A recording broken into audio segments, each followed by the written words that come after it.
세상살이의 근심과 곤란함이 없기를 바라지 말라. 세상살이의 근심과 곤란함이 없으면 제 잘난 체하는 마음과 사치한 마음이 일어난다. 그래서 성인이 말씀하시길 근심과 곤란으로 세상을 살아가라 하였느니라. 이미 말씀드린 바와 같이 우리가 살고 있는 이 세상을 사바세계라 하였습니다. 사바세계는 거꾸로 매달려 있다. 힘들다. 괴롭다.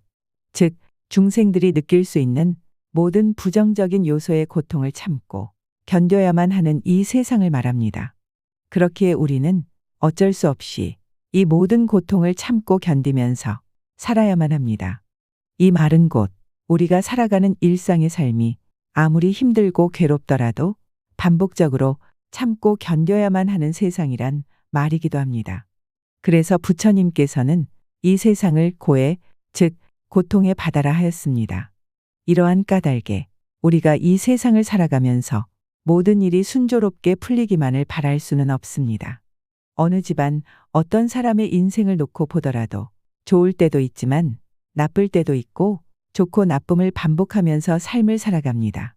만약 세상을 살아가면서 세상살이의 곤란함이 없게 되면 어떻게 될까요? 아프지도 않고 힘들지도 않고 모든 일이 내가 원하는 대로 순조롭게만 인생이 풀린다면 마냥 행복하기만 할까요? 만약 내 맘대로 인생이 풀리고 내가 생각하는 대로 일이 순조롭게만 된다면 이러한 사람은 다른 이의 어려운 사정을 이해 못하는 사람이 될 겁니다. 실패와 좌절, 어려움을 겪어보지 못한 사람의 성품은 기고만장하게 되어 결국은 주변의 환경이나 사람들과 어울리지 못하고 고립된 자신을 파멸로 이끌게 될 것입니다. 그래서 세상을 살아가면은 근심과 곤란이 필요한 것입니다. 누군가를 위로하거나 격려할 때 그저 뻔한 위로의 말처럼 하게 되는 실패는 성공의 어머니라는 말은 막상 시험에서 떨어졌을 때, 운동 경기에서 졌을 때, 무언가 마음먹은 일이 뜻대로 되지 않았을 때 마치 실패를 감추기 위한 포장지처럼 느껴질 수 있지만 진정한 이 말의 의미는 실패란 단순히 넘어지고 포기하는 것이 아니라 실패와 좌절을 딛고 다시 일어나게 하는 과정이 되기 때문입니다. 세상살이의 어려움은 그 목표의 가치를 다시금 새기게 하는 과정입니다. 목표의 가치가 높거나 중요하지 않다면 그만큼 목표도 어렵지 않을 것입니다. 자신의 건강을 위하여 피곤하고 귀찮더라도 매일같이 식습관을 관리하면서 운동을 꾸준히 한다면 보통의 사람보다도 건강하고 활기찬 일상의 삶을 살게 될 것입니다.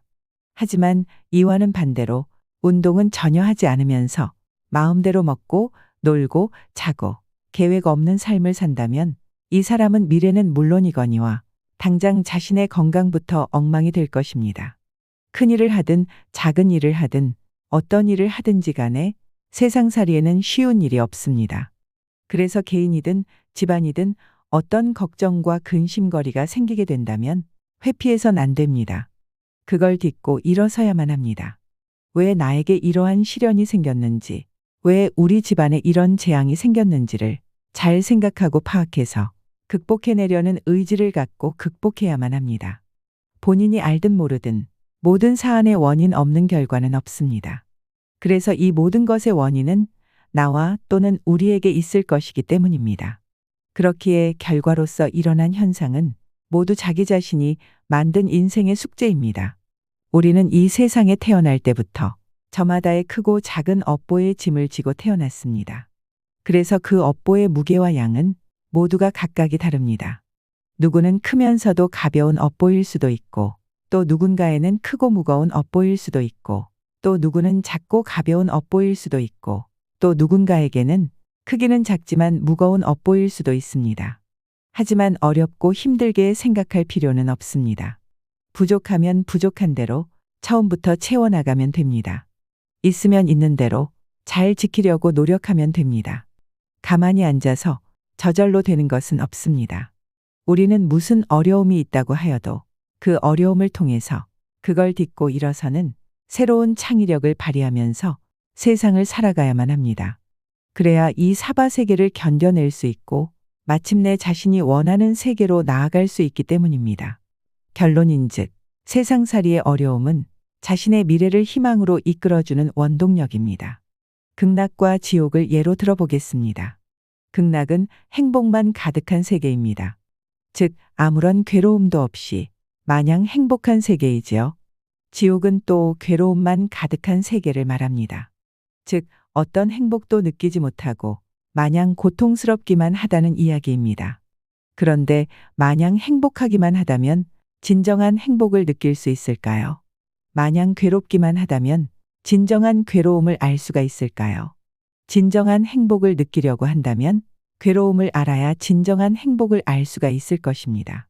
괴로움도 또한 행복함을 알기에 괴로운 줄 알 수가 있을 것입니다. 그렇기에 우리가 살고 있는 이 사바세계는 그 중간에서 괴로움에 있을 때는 행복함에 있을 때 부족함을 채우기 위한 기회가 될 것이고, 행복함에 있을 때는 괴로움의 나락으로 떨어지지 않으려는 기회로 삼아야 할 것입니다. 아무리 맛있는 음식도 어쩌다 한 번씩 먹어야 맛이 있듯이 행복도 어쩌다 한 번씩 느껴야 진정한 행복을 느낄 수 있으리라 여겨집니다. 그래서 근심과 곤란으로 세상을 살아가라는 말은 사바세계에서 힘들고 괴로움에 지친 우리에게 위로와 희망을 주는 가르침일 것입니다. 다시 한번 읽어보겠습니다. 세상살이에 근심과 곤란함이 없으면 제 잘난 체하는 마음과 사치한 마음이 일어난다. 그래서 성인이 말씀하시길 근심과 곤란으로 세상을 살아가라 하였느니라.